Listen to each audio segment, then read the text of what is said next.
Bahrain সরকারের পক্ষ থেকে আমার নবীর কাছে ৮০,০০০ মতান্তরে ১,০০,০০০ দিরহাম এসেছিল।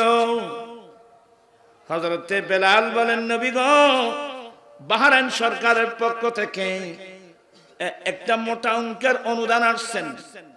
আমার নবী বলেন, বিলাল, এগুলো মসজিদে নববী শরীফের এক কোণায় রাখো, আগে আসো আমরা ফজরের নামাজ আদায় করে নিই। আমার নবী বলেন, বেলাল, এই অনুদানগুলো মসজিদের পাশে রাখো, আগে চলো আমরা ফজরে নামাজ আদায় করে নিই। ফজরের নামাজ আদায় করার পরে বেলাল এগুলো নিয়ে আসো। আমার নবীর সামনে এনে দিলেন। আমার নবী কয়েকজন সাহাবাকে ডাকলেন, তুমি মদিনা শরীফে এই রাস্তা দিয়ে যাও, তুমি এই রাস্তা দিয়ে যাও, তুমি এই রাস্তা দিয়ে যাও। আজকে বাহরাইন সরকারের পক্ষ থেকে মোটা অঙ্কের একটা অনুদান আসছেন। গরিব মিসকিন কাঙ্গাল মানুষ থাকলে এদেরকে মসজিদে নববী শরীফে আসতে বলো। বর্তমান এ ধরনের কোন রাজা মহারাজা আছে? এরা সময় পাবলিসিটি করে আসলেন। বলেন, যখন মসজিদে নববী শরীফ আসলাম, প্রায় ৩০০ জন মানুষ আমার নবী বন্টন করছেন। আমার নবী বন্টন করছেন। আর নবীর ধৈর্য কাকে বলে? ফজরের নামাজ পড়ে বন্টন করা শুরু করলেন। আরে ৮০,০০০ মতান্তর ১,০০,০০০, ৮০,০০০ মত ১,০০,০০০ দিরহাম মানে বর্তমান তো কয়েক হাজার কোটি টাকা। আমার ভাইয়েরা, তোমার আমি ক্ষতি কি কথা বলতে পারি? মানুষ হলে এ পর্যন্ত খাবার দর করবো সামনে, আর তার কোনো সরিয়ে নাই তো ভাই।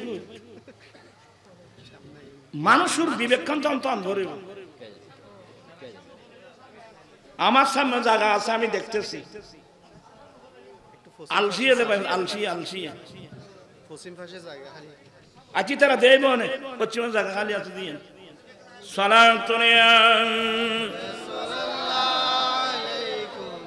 সালামুন ইয়া হাবিবাল্লাহ। আমার নবী কি করতেছেন? আমার নবী বন্টন করতেছেন।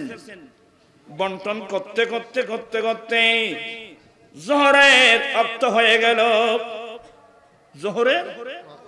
জোহরের রক্ত হয়ে গেল। জোহর আজান হলো, যার ছিল বন্টন করা শেষ।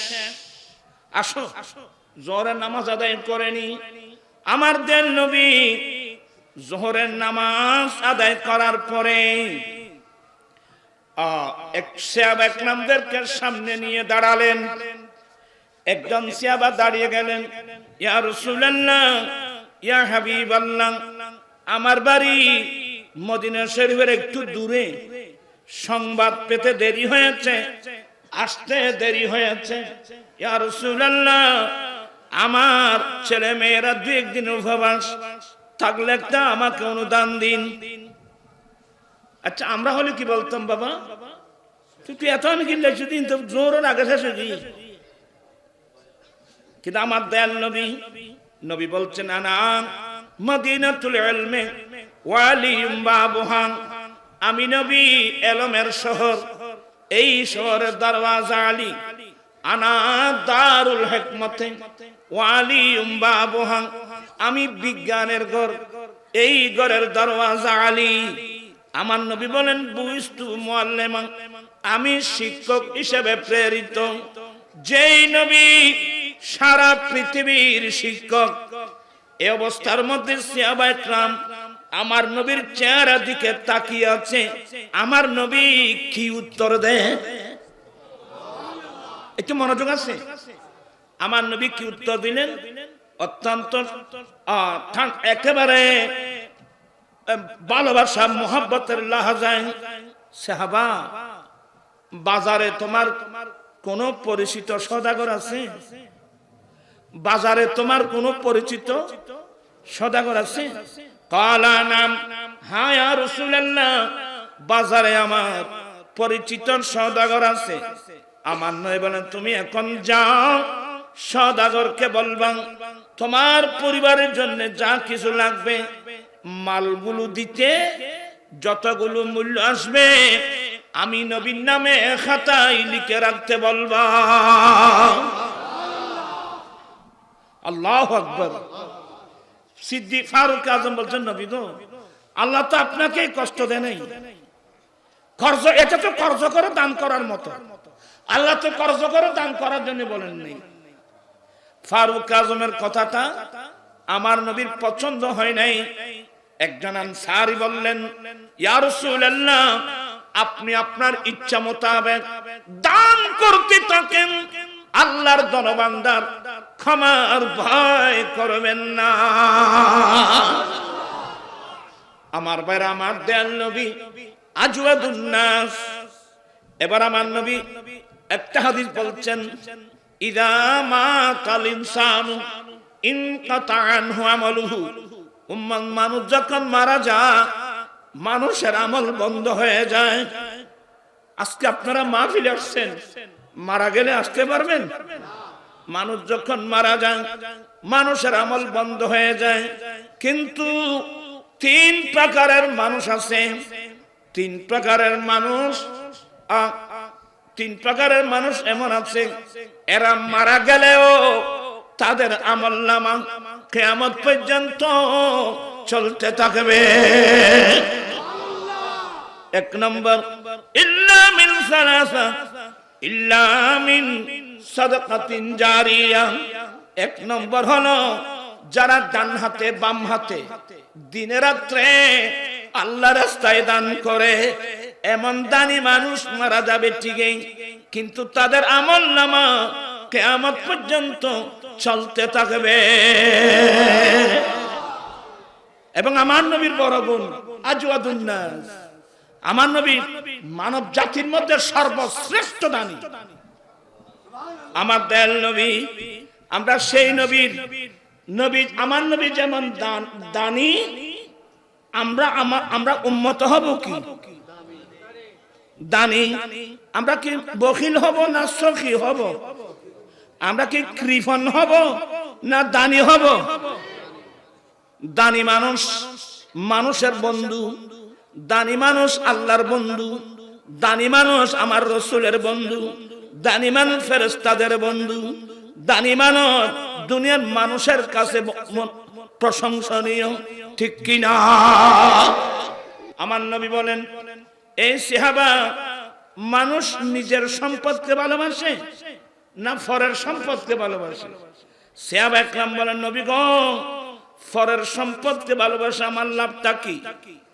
মানুষ নিজের সম্পদকে ভালোবাসে। এবার আমার নবী বলেন, নিজের সম্পদ কোনটা, পরের সম্পদ কোনটা? মালুকা মা কদ্দামা, তোমার নিজস্ব মাল, তোমার মালিকানা থাকতে তুমি আল্লাহ আল্লাহ রাসূলকে ভালোবেসে যে দানগুলো তুমি আল্লাহর রাস্তায় দান করেছো, এটা তোমার নিজস্ব মাল। ওয়া মা ইনদাল্লাহি বাক, আল্লাহ রাস্তায় যেগুলো দিয়েছে এগুলো থাকবে। আর মৃত্যুর সময় যে সম্পদ ফেলে আসছো, এগুলো তোমার সম্পদ নয়, তোমার নাম পর্যন্ত, খতিয়ান পর্যন্ত পরিবর্তন হয়ে যাবে, ঠিক কিনা? আল মুহান্নাদ কিতাবে লিখতেছে যে হাজুল হারামাইন, নবীর জিয়ারতের নিতে মদিনা সফর করা, এটা ওয়াজিবের কাছাকাছি। কি বললাম? ওয়াজিবে। আমি আমার নামে যে লাইভ আছে চ্যানেল, আপনারা খুলে দেখবেন, ওয়ালাউ আন্নাহুম ইজ্জালামু আনফুসাহুম জাউকা ফাস্তাগফিরুল্লাহ ওয়াস্তাগফারা লাহুমুর রাসূল লাওয়াজাদুল্লাহ তাওয়াবার রহিমা। এই আয়াতের তাফসীরে আপনি আমার চ্যানেল খুলে দেখবেন। একজন ব্যক্তি যার নাম শেখ ইবনে তাইমিয়া, এই ইবনে তাইমিয়ান ব্যক্তি সর্বপ্রথম এই কোরআন সুন্নাহ বিরোধী ফতোয়া দিয়েছিল। নবীর জিয়ারতের নিয়তে মদিনা সফর করা গুনাহ সফর, নাউজুবিল্লাহ। এবং এই সফরের মধ্যে নামাজ কসর পড়লে হবে না, এই ভ্রান্ত ফতোয়া। সেদিন আমি বলেছি এই আয়াতের আলোকে নবীর জিয়ারতের নিয়তে মদিনা সফর করা এটা গুনার সফর নয়, গুনাহ মাফ করানোর সফর। কি বললাম? গুনাহ মাফ করানোর সফর। এটা কোরআন শরীফ। ওয়ালাউ আন্নাহুম ইযলামু আনফুসাহুম জাউকা ফাস্তাগফিরুল্লাহ ওয়াস্তাগফারা লাহুমুর রাসূল লাওয়াজাদুল্লাহ তাওয়াবার রাহিমা। এই আয়াতের তাফসীরে কওমি লাইনের আরেক হুজুর মুফতি শফি পাকিস্তানের এই আয়াতের তাফসীরে কি লেখছে আগামী কাল গিয়ে মারফুল কোরআন খুলে দেখবেন। আশরাফ আলী থানভী লিখতে বাধ্য হয়েছে, কওমি লাইনের এরা সবাই লিখতে বাধ্য হয়েছে। আমরা মদিনায় যাব কোন নিয়তে? আমরা মদিনায় যাব, আমরা তো নবীর কাছে যাব। আমার আলা হযরত বলছেন যে উনকি তুফাইল হক নে হজ भी करा दिए, उनकी तुफाइल हक ने हज भी करा दिए, असले मुराद हाजिरी उस पाक दर की है। চিৎকার দিয়ে বলুন না সুবহানাল্লাহ। আলা হযরত বলছেন যে আমার আসল উদ্দেশ্য তো নবীর দরবারে হাজিরি। নবীর দরবারে গিয়েছে এই উসিলা আমার হজ নসব হয়ে গেল। তাহলে আমরা মদিনায় যাব কোন নিয়তে? নবীর জিয়ারতের নিয়তে মদিনায় যাব। নামাজ রক্ত হয়েছে বিদায় মসজিদে নববী শরীফে আমরা নামাজ আদায় করব। এটা হলো আহলে সুন্নাত ওয়াল জামাতের আকীদা। আর এড়ে জিনে নেকি ইনলজি ওয়াহাবি আকীদা, ইনলজি ওয়াহাবি আকীদা কিয়ামত পর্যন্ত প্রমাণ করতে পারবে না। মসজিদ নববী সৌদি আরব এরা যেগুলো যারা লিখতেছে এগুলো হলো ওয়াহাবি আকীদা। আমরা কোন দলের মানুষ? আহলুস সুন্নাত ওয়াল জামাতের মানুষ। আমরা মদিনায় যাব কোন নিয়তে? আমার নবী বলেন মান হাজ্জা ওয়ালাম ইয়াজুরনি ফাকাদ জাফানি। যে ব্যক্তি আল্লাহর ঘরের হজ করলো আমি নবীর জিয়ারত করলো না, সে আমি নবীর উপর বড় জুলুম করলো। নবীর জুলুম করি তখন হজ করতে গিয়ে এই হাদিসটা আল্লামা জালালউদ্দিন সুয়ুতি এক কওমি এক আলে হাদিস বলতেছেন এই হাদিসের কোনো শাওয়াহিদ নাই, মুতাবিআত নাই।